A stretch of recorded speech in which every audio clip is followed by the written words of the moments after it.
Allow me to introduce myself. I'm a writer, journalist, and a socialist. I also used to be broke. I did for a long time. Being a student, trying to make a name for myself in the media industry, and starting a media organization, I had to move 15 times in 15 years because the rent in London just kept on going up. Now, this taught me an important lesson firsthand.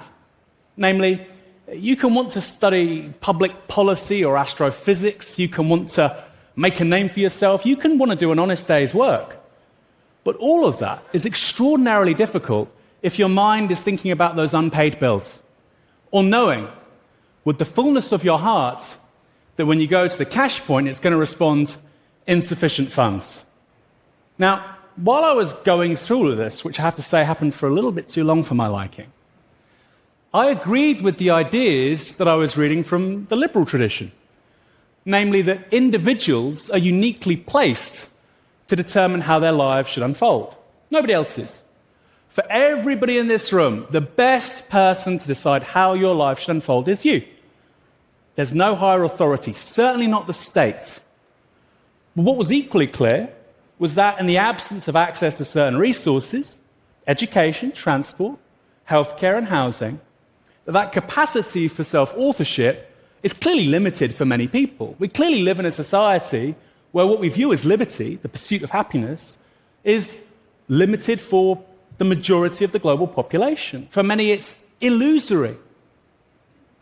It turns out that liberal ends of self-authorship, of determining how your life should unfold, require socialist means. The state must get involved. Now, we live in a world where capitalism has completely prevailed. It's won. I was asked behind stage, that smells great, what are you wearing? I said Chanel Allure. And I'm the communist. Okay? So I'm under no illusions. It has completely prevailed. And the ideas driving it are those of economic liberalism. Economic liberalism says what I've just said to you. The individual is uniquely placed to determine how their life unfolds, and that this should happen through the market. But there's a problem. While the market can be an extraordinary resource to get the things you need to get, to be who you want to be, for many, it's the opposite. It's a source of unfreedom. It's a constraint. It's more akin to a system of rationing than of prosperity. We know this is the case for an increasing number of people because the numbers don't lie. In 2018, 40 million Americans used food stamps. 13 million more than in 2007, before the global financial crisis. Clearly, something is broken. You can disagree with me about everything else, but those are the facts. In the UK, a much smaller country, in 2016, 17 million people of working age had £100 or less savings. They are one minor accident away from penury.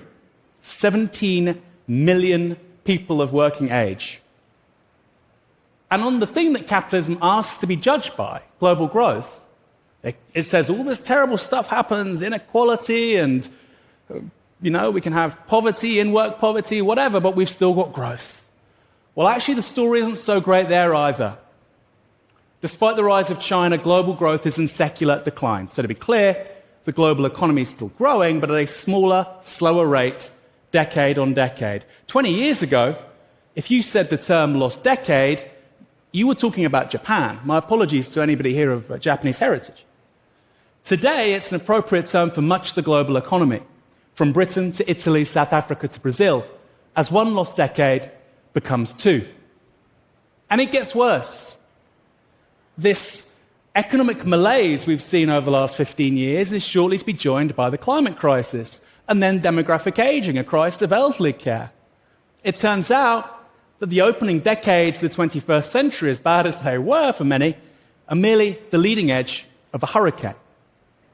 Now, despite everything I've just said to you, I'm an optimist. I believe that humans have the ingenuity to address all of these challenges and reach unprecedented prosperity and liberty for all. That can happen by employing the state and leveraging the technology revolution. I wrote a book about it. It's called fully automated luxury communism. The C word. Fully automated because we need an economic system which reduces the necessity of human labor in the production process. Luxury because we need to expand the sense of liberty and leisure time for all. A communism because what I believe is heading our way this century, maybe, could see the end of production for exchange and the necessity of humans to sell their labor for a wage. But in politics, big ideas only get you so far. That's been a problem for the left historically. I don't know if you know. And what matters in the here and now in 2022 are concrete proposals. So, how do we leverage the technology revolution? How do we employ the state to address all the challenges I've just spoken about, which I'm pretty sure everybody in this room would acknowledge? Rising inequality, the climate crisis, demographic aging.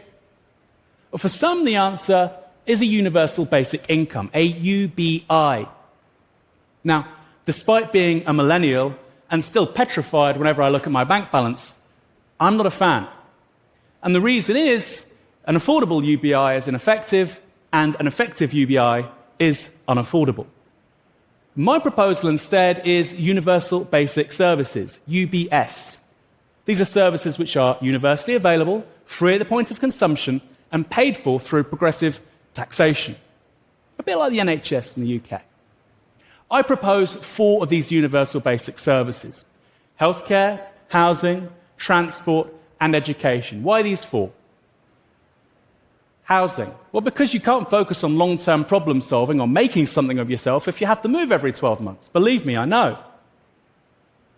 Healthcare, because the basis of everything else is physical and mental well-being. Education, because you can't be of service to your community if you don't have skills, and we need to start acknowledging that an educated society is a public good. People training as dentists, as midwives, as engineers, as accountants. We need those people. Society needs those people with those skills to not just thrive, but to survive. And we all benefit from them having those skills. Transport, because you can have the skills, you can have the housing, but location can remain a constraint on access to opportunity. So, you might agree with me so far. You might say, Aaron, I get it. Market failure exists. It's a thing. And yeah, okay, the state should intervene in some areas, fine. But why universal? Surely we should focus scarce resources on those that need help the most. Well, it turns out 2 academics gave a pretty good answer to that 20 years ago. Surprise, surprise, they were Swedish. And they found that countries with universal welfare systems saw the lowest rates of hardship, the lowest rates of inequality, and universal welfare systems actually commanded the broadest possible consent. If you want to see the citation, it's Walter Korpian-Jaakkonen Palme. Go on Google Scholar, find it. Now, how does that work? Why is that the case? Well, it turns out that universal welfare systems, because of the nature of how they work, have less bureaucracy. Because they don't employ means testing, there's less stigma attached, so the people accessing the resources actually use them, as opposed to what we get with means testing, where you feel like you shouldn't be doing that. And importantly, they have the buy-in of that political class that is all important in democracies, the middle class. There's a reason why the NHS in Britain is still around after 80 years and is so loved. It's because everybody gets to use it. It's part of the national fabric. It's part of our shared social conversation and space. It's something that belongs to all of us in the UK, and we're very proud of it. So if you want welfare services which address hardship, reduce inequality, are effective, efficient, and broadly liked, make them universal. Okay, I like universal services, but how do we pay for this? In a word, tax. Hardly reinventing the wheel, I know. In the United States in the 1950s, the top rate of tax was 90%. Today it's 37%. In the UK, for much of Margaret Thatcher's premiership, the top rate of tax was 60%. Today it's 45%. Dwight Eisenhower and the Iron Lady, hardly 2 radical Marxists. And then there's things like a financial transactions tax, or the outrage, in fact, that we tax work more than we tax wealth, which is astonishing. In the UK and the US, capital gains are taxed at a lower rate than incomes. How the hell does that work? Talk about a rigged system. Then there's the issue around the technology revolution. And this is a big reason why I like universal basic services. If I'm right, then the trends of the 21st century are deflationary. Energy, information, labor are getting cheaper. They're deflationary, and they'll remain deflationary for a very long time. Hard to believe, I know, in 2022 when you're filling up at the tank, but renewables trends are clear, and that will be the case for a very long time. Now, do we want those trends to underpin universal basic services or prop up shareholders, or create the basis for new monopolistic models? Finally, on the climate crisis, another reason for universal basic services. A UBI would be an extraordinary amount of money to spend, and yet I don't see quite what it would do in terms of transitioning our economies away from fossil fuels, which again, I'm sure everybody in this room acknowledges we have to do pretty damn quickly. Meanwhile, with universal basic services, we can put a post-carbon agenda at the heart of education, healthcare, transport, and housing, rapidly decarbonising our economies. And look, to move away from fossil fuels, we need to do the one thing that market fundamentalists hate, and that's called planning. So, cast your minds to 2100 and a world after capitalism as we know it. You go to your job 4 hours a day in an elderly care centre, one of the few labour-intensive industries that's still around.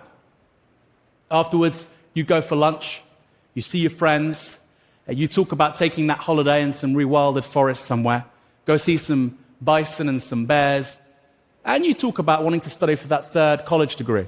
This time in medicine, because you're working with older people and you're fascinated by the sphere, the area, the growth industry of radical life extension. And hey, your first 2 degrees didn't cost a thing, and that second one in East Asian literature gave you a whole new perspective on life. You really love Japanese poetry after that. Pretty good, right? You get a notification as you leave that lunch. Your local healthcare clinic saying you need to go for a quick checkup. You go down there, you take a bus, free, electric, self-driving. The local bus co-op uses a powerful predictive algorithm to determine how much supply is needed at what time for optimal efficiency and effectiveness. Compare that to rush hour in LA or London. Big difference, I know which I prefer. You end up at the local health clinic. They say, look, it's time for a liquid biopsy. You missed your checkup last week. You go in, stage 0 cancer. No problem. Some pills will fix that. At every stage of this narrative, the healthcare, the transport, the college degrees, the elderly care, we've seen universal basic services in action. Universally available, free at the point of consumption, and paid for through progressive taxation. Now, this might sound utopian. Personally, I think it's technically easier to do than colonizing Mars.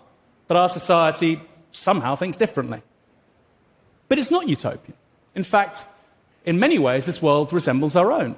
There are still markets for many, many things. The state isn't involved in making chocolate bars or socks or silk ties.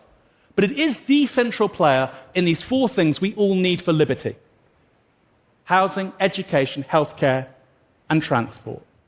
And to say it's no utopia means bad things still happen, yes. There are fallings out. There's personal enmity. There are love affairs. You fall in and out of love. Often falling in love is worse than falling out of love. It's more dangerous. These things still happen, but they're better than homelessness, than being unable to pay for your insulin, or failing to address the climate crisis as a species. It's time we lived up to those glorious words, life, liberty, and the pursuit of happiness, and recognize that for the majority of the global population, the pursuit of happiness is impossible. It's downright illusory unless they have access to universal basic services. This is the way by which we guarantee liberty for all and address the great challenges of the 21st century. The climate crisis, inequality, demographic aging, whilst leveraging these remarkable technologies that the ingenuity of our species has created. I don't think there's another way of addressing those challenges. I think anybody who thinks otherwise is delusional, frankly. But all of that means we're going to have to do something which, for the political establishment and status quo thinking, has been anathema for decades. And that means returning the state, yes, the state, to the center stage of our economic and social lives. Thank you.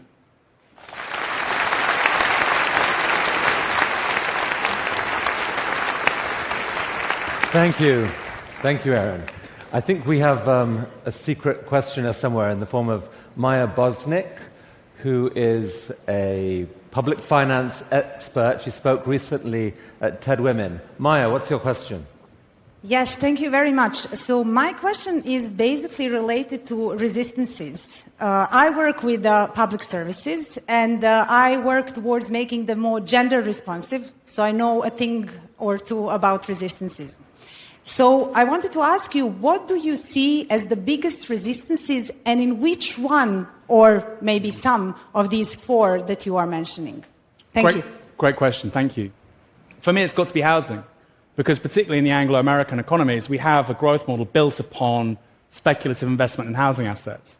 The reality is, for the likes of the UK and the US, I don't know the Canadian property market, I think it's probably quite similar, we need to have something akin to what Japan has seen over the last 25 years, which is effectively flat house price increases. I should phrase that better, 0% growth in house prices. So wages can catch up. I saw an amazing statistic actually the other day in the UK, which showed that a majority of homeowners in the UK are happy to have zero growth on house prices. And that makes sense, right? Why would you want your house to gain in value? All it means is you buy another house, which is, has relatively gone up as well. And I think people acknowledge that, look, this isn't working for people who rent, who don't own the assets, and I would rather keep that price flat and have more people included in our economy. But that's, I think, the big structural challenges we would have to take on speculative investment in housing. Thank you, Maya. Aaron, I was actually really, I'm really taken by this argument for UBS services, partly because just structurally some of those things naturally get organized better if there's only one of them, not a bunch in competition. You compare US healthcare capitalism with something like the NHS or other state things, which for all their faults seem to deliver equally good or better healthcare for like half the money. Transport, you can make the same argument. But have you costed out? Like, it's still to roll out all those four, that's a massive investment. How have you costed it? I haven't costed it. The University College London has costed universal basic services. They had 6. They included food, which is pretty ambitious. In the US, private healthcare system, 16% of GDP is spent on healthcare. In the UK, it's 10%. And we have longer life expectancy, fewer women dying in childbirth, lower infant mortality. So clearly something's going right. And you might say, well, the NHS is underfunded. OK, bump it up by 1 or 2%. And of course, we have universal coverage. So I think there's a strong argument there for public healthcare, personally, from an efficiency perspective. And I would respond with this. Thank you. And I would respond with this in regards to elderly care. If you look at the crisis of demographic aging and elderly care that's coming down the line because of lower birth replacement rates, of an aging population, and look, I want one of these geniuses to come up with us living to 200. That'd be wonderful. But if that happens, we then create a crisis of elderly care. And the reality is, it's not that we can't afford to do a UBS of elderly care if that happens. We can't afford not to do it. Because I then return back to the NHS point about efficiency, particularly in elderly care. If you don't have that as a UBS, you're in big trouble, in my view. Aaron, thanks for an incredibly compelling contribution to the debate here. Thank you. Cheers. Take care.